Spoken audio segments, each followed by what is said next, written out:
Jai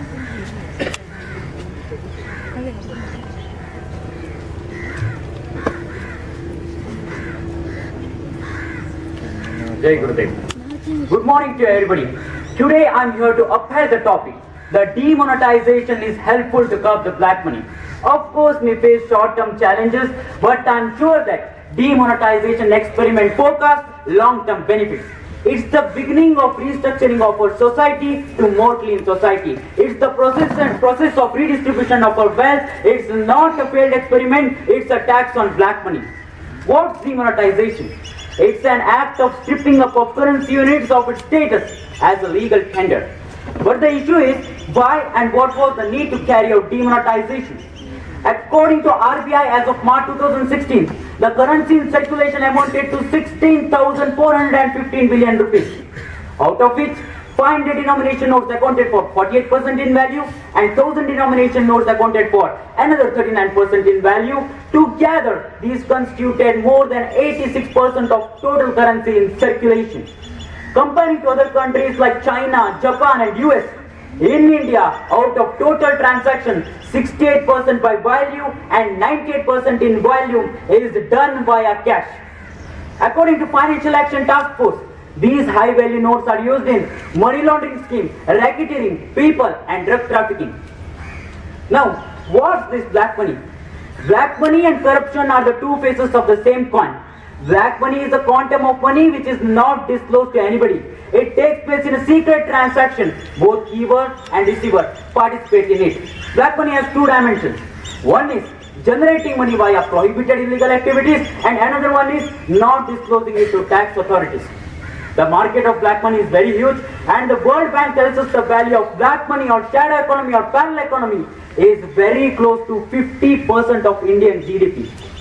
According to Devka report from 1948 to 2008, the drivers and dynamics of illicit financial flows of India were estimated to about $215 billion. But $344 billion drained from India between 2002 to 2011 represents about 79% of India's underground economy and which is very close to 50% of Indian GDP. These outflows are due to trade mispricing, whereby imports and exports are booked under different values, avoid taxes, hiding of huge transfers of money by deliberately under-evaluating the value of properties so that we don't have to pay the taxes at higher evaluations.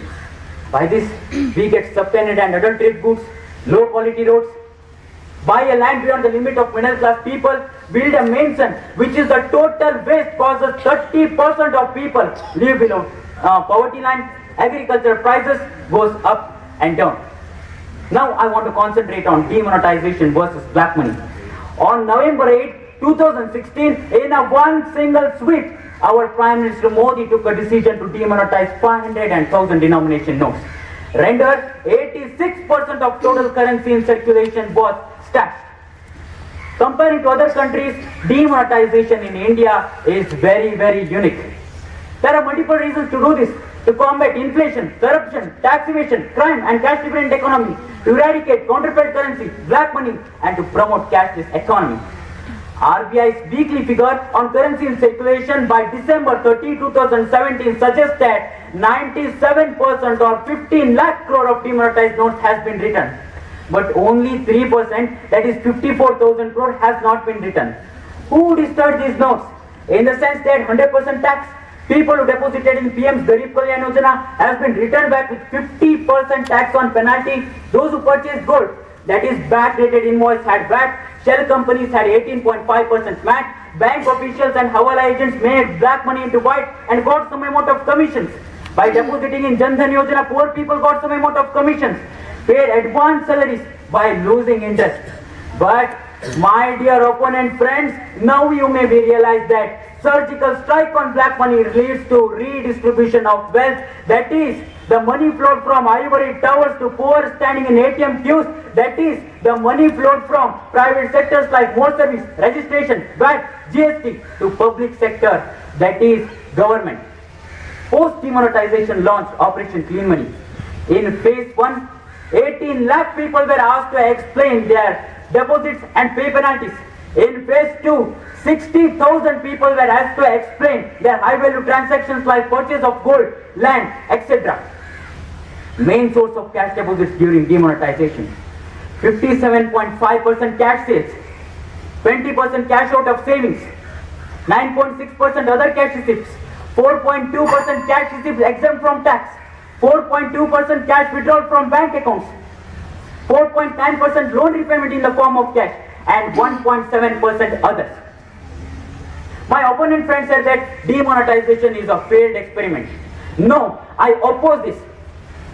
It's a crackdown on tax evaders which is showing result as the number of assessors went up to 6.26 crore in the assessment year 2016-17 from 5.72 crore in the assessment year 2014-15. The returns can be accepted till March 31, 2018, so the number may increase. My opponent friend said that demonetization has snatched the fundamental rights to livelihood of common people. For this, our Prime Minister Modi responded very smartly that queues due to demonetization were the last queues which would end all the queues. At last, I want to make you clear that by cashless transaction, by credit cards, debit cards, mobile online transactions, judicial reforms concerning black money, high accountability to government officials, extensive survey to locate and seize benami properties, gold smuggling made a non-bailable offence, purchase of gold in electronic modes, then mutual assistance between the countries to bring back black money into the economy, changing the economic system of our country. These are all several measures preceding demonetization which are supplementary to curb black money. Awaiting and hoping much more good from the government in future. Thank you. Thank you, quote number 3. Next, quote number 4.